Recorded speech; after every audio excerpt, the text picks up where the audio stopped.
happy Veterans Day to all you veterans out there and to the families that support them. Please face the flag. Southbridge High School band will be playing the national anthem.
Next, I'd like to welcome Kurt Litchfield, who is the VFW chaplain, to provide us a prayer this morning.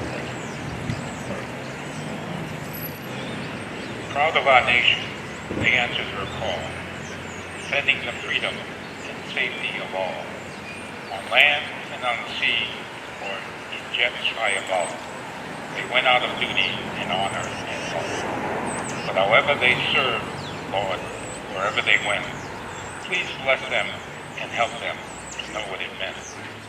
And help us to thank them on Veterans Day, for we owe them far more than we could ever say. Thank you.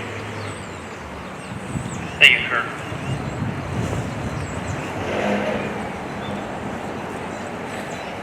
Give a little history behind Veterans Day.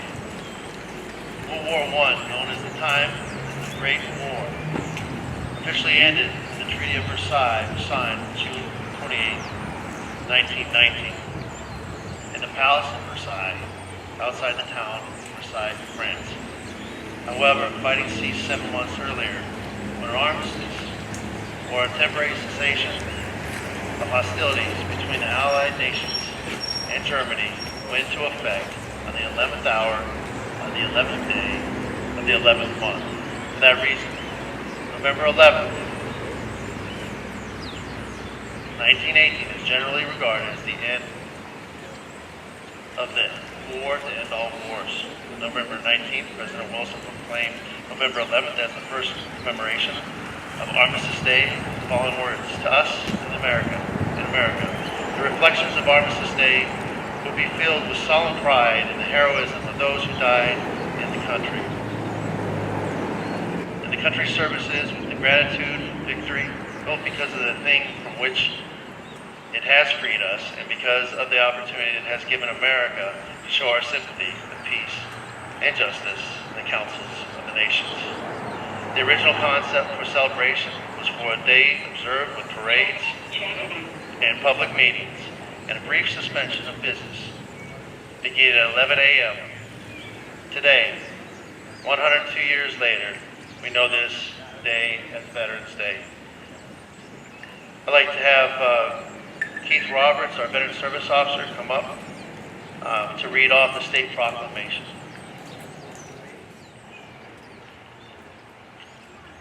A Veterans Day Proclamation. Since the Commonwealth's colonial days, thousands of men and women have served our country in defense of freedom and liberty. And on November 11, 1918, the armistice was signed in the Forest of Campaign by the Allied nations in Germany, ending World War I. The war to end all wars. After 4 years of conflict, and since that day, every November, people from around the nation have gathered to honor our veterans. And there are approximately 388,000 veterans living in Massachusetts. And today we are reminded of the great sacrifices and contributions our veterans have made to our country. And we honor and salute those who have served our country throughout the generations with honor, patriotism, and courage. And it is appropriate that all Massachusetts citizens remember the bravery of those who served their country, so that their dedication and sacrifices serve as a reminder of the cost of our freedom. Now therefore, Charles D. Baker, Governor of the Commonwealth of Massachusetts, do hereby proclaim November 11th, 2021 to be Veterans Day, and urge all the citizens of the Commonwealth to take cognizance of this event and participate fittingly in its observance. Given at the Executive Chamber in Boston, this 11th day of November in the year 2021, and of the independence of the United States of America, 245th, signed Charles D. Baker, Governor of the Commonwealth, and Karen E. Polito, Lieutenant Governor of the Commonwealth. Next is the laying of the wreath. Jorellis Diaz from Southbridge High School.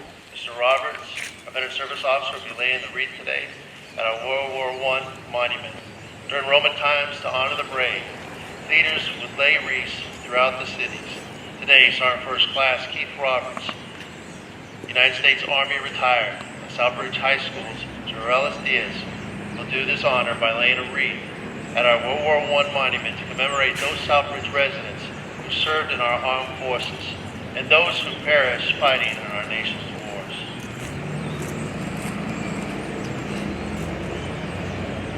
Thank you. Next, I'd like to introduce, say a few words, our Senator Ryan Pfaff.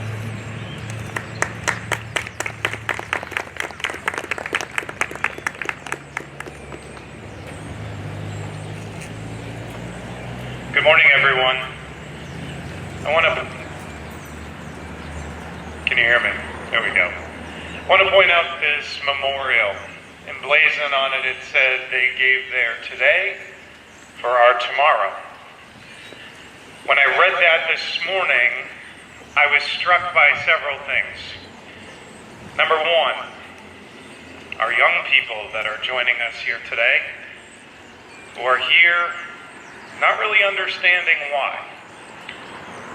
But we know, for those who served us and put their lives on the line every single day, not just in foreign nations, but during their training exercises. A few months ago, I had the opportunity to join you for Memorial Day, and I shared a story that my brother shared with me. And I feel compelled to talk about it again this morning because I think it is so important for us to remember those who serve. In about a year from now, my brother will be down in Fort Hood. He is Captain, at that time he'll be Captain Anthony Fatman, preparing to head out to Iraq with his fellow UH-60 Black Hawk helicopter pilots as they prepare for a year-and-a-half tour of duty in the Middle East.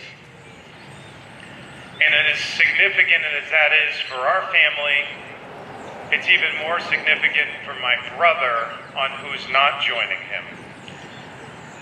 Back in January, my brother was in training exercises and he found himself in quite a bit of trouble from his commanding officer. As I explained in Memorial Day, for many of our veterans, especially those who fly aircraft, they're held to a standard of excellence, one that probably most citizens would have a hard time empathizing with. My brother had parked his car on base and touched the parking line. He found a citation from the military police on his window. He was in a rush because his commanding officer, his flight instructor, had kept up in the air for 20 minutes longer than expected. He was attending his dentist appointment on base and ended up being late. And the next morning, he'd show up to physical training without his reflector belt on. And yet, another demerit. 3 in a row, 3 strikes, he found himself before Chief Warrant Officer Prile, 30 years old, his commanding officer, saying, "What are you doing?"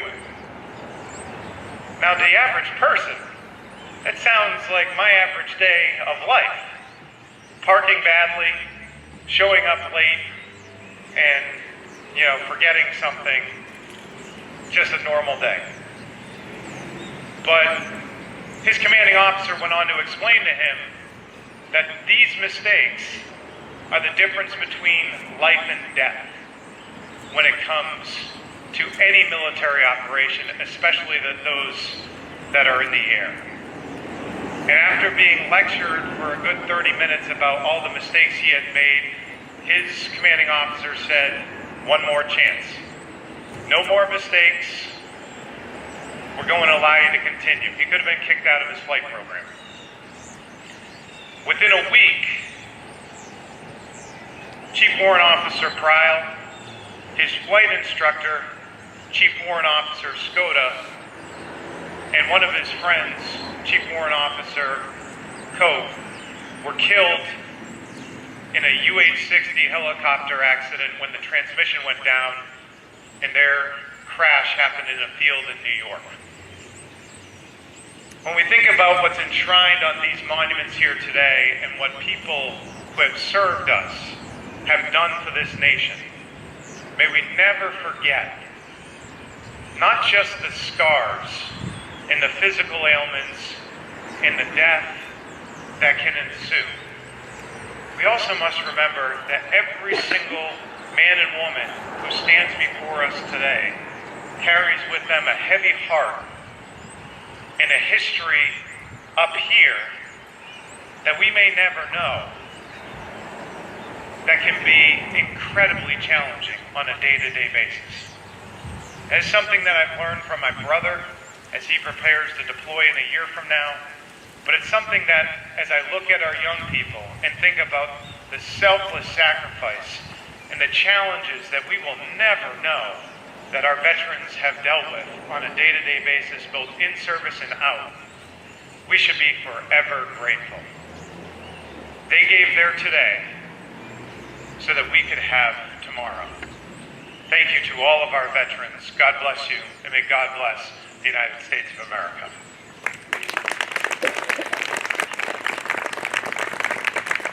Thank you, Senator. Next, I'd like to introduce our local representative, Representative Peter Durant.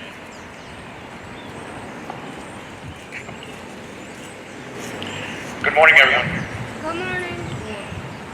So, it's always a tough act to follow when you follow Senator Patman, and really today that was a very powerful story that we did get to hear on Memorial Day. And so I kind of want to piggyback, I think, a little bit off of that. This morning, today's been a Veterans Day for me that I probably haven't had in better than 10 years. And that was one that didn't start at 7 o'clock in the morning. So when I got up this morning, I had my coffee, as I normally do every morning, and I turned on the TV, and I was watching the ceremony that was taking place at Arlington National Cemetery. And it's something that I haven't gotten to see in a very long time. And I was touched by the dedication of those men and women there, and the history behind everything that we see. And one of the announcers on the news happened to mention something that I thought was interesting. They said that this year is the first time in 20 years that the United States has not been actively at war. And as we just heard from Senator Patman, it doesn't mean that we're not deployed, but it means that we're not actively engaged in combat. And I started thinking about what that means and how we often talk about how we're at a very perilous time. And we talk about this all the time. But I thought this year, even though we're not actively engaged in conflict, we may be at a more perilous time than ever before. And it led me to think about those veterans who have been rock solid over the history of this nation and who have always been there, and how we've always been able to count on them during political and world turmoil. And so that's kind of what I think about today when I think about Veterans Day and all of the efforts that our veterans have put forward and how much we owe them for the sacrifice. And I think Senator Fatman was perfect when he mentioned this. And I want to thank the Veterans Council for bringing us here, because we don't get to see this memorial very often. So it's great to be here. But I think about that, and I think about how it's those veterans who are deployed. It's those veterans who go around the world to preserve what we've created here in the United States, regardless of political affiliation, regardless of what kind of situations we happen to be in. It's you all who are veterans who are rock solid.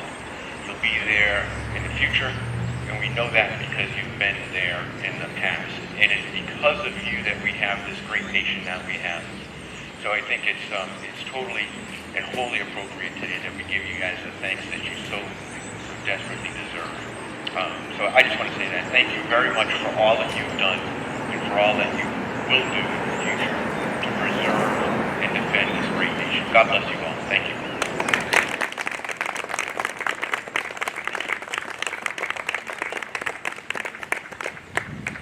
Thank you, Representative Durant. Before I introduce the next speaker, this young lady, just wanted to mention that right over here on our easel, this will be part of a redesign very shortly as we raise funds, obviously, to rededicate this World War Memorial Park, which was dedicated in 1938 to the town of Southbridge. Again, the easel's right there, and if you have any questions, there's a lot of Veterans Council and VFW members who can answer your questions. At the top of that, I'll piggyback off what Representative Durant says about the next individual coming up to speak. It's pretty impressive, Memorial Day and now Veterans Day for Southbridge High School. And the one before last Veterans Day, back in 2020, we had Trinity Catholic Academy student come up to speak. And I look at her resume, just like I did the last two events, and it's very impressive what the parents of this individual has provided her, what the school system has provided her, and what she has provided herself. Because I know it takes her to do all the hard work there. The young lady's name is Jorellis Diaz. She's a senior at Southbridge High School. Born and raised here in Southbridge, she attended Charlton Street School and Southbridge Middle School. Jorellis is captain of the Southbridge High School cheerleading squad, is a member of the Student Council, Drama Club, Rotary Club, and is Vice President of the National Honor Society. She volunteers at the Central Mass Special Education Cheering Squad, I hope I said that right, and the St. John Paul Parish II and the Food Bank. She hopes to go to college, major in veterinary sciences, and become a veterinarian. So please give her a round of applause to Jorellis Diaz for coming up here and speaking in front of a bunch of strangers.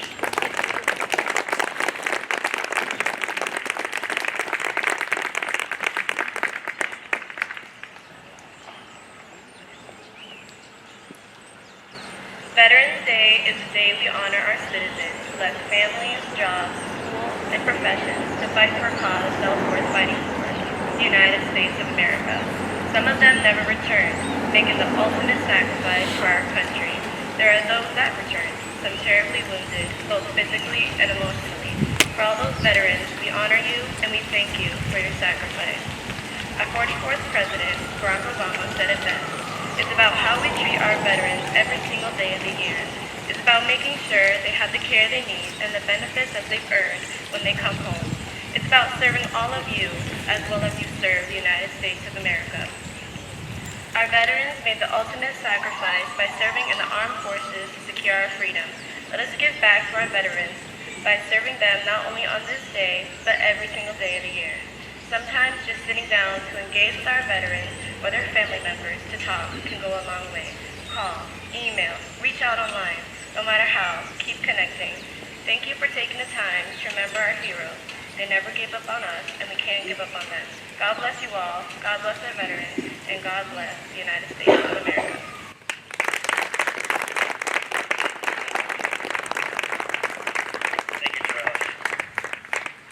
Before we move on, I want to put our thoughts and prayers out to Mr. Rivernider and his wife.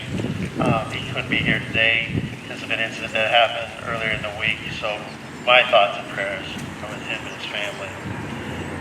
Before we finish the ceremony, I would like to thank the DPW for coming out here the day before and cleaning everything up.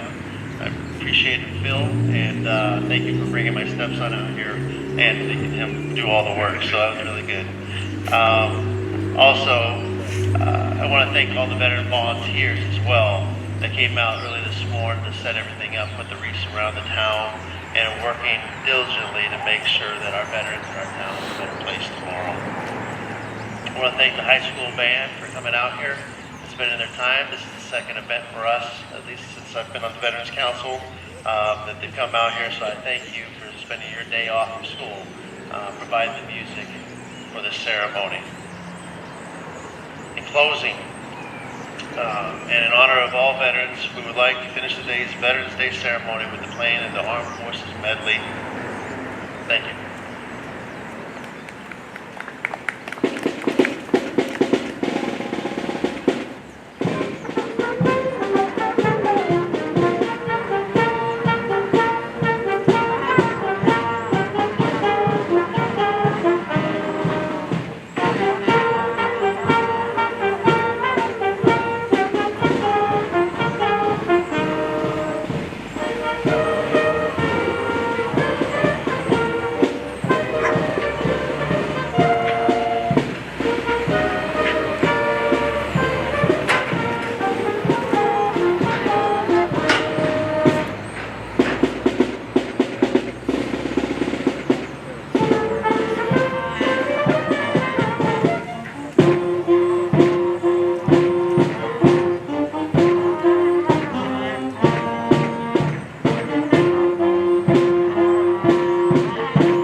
Thank you for attending and have a happy Veterans Day. Thank you, Southbridge.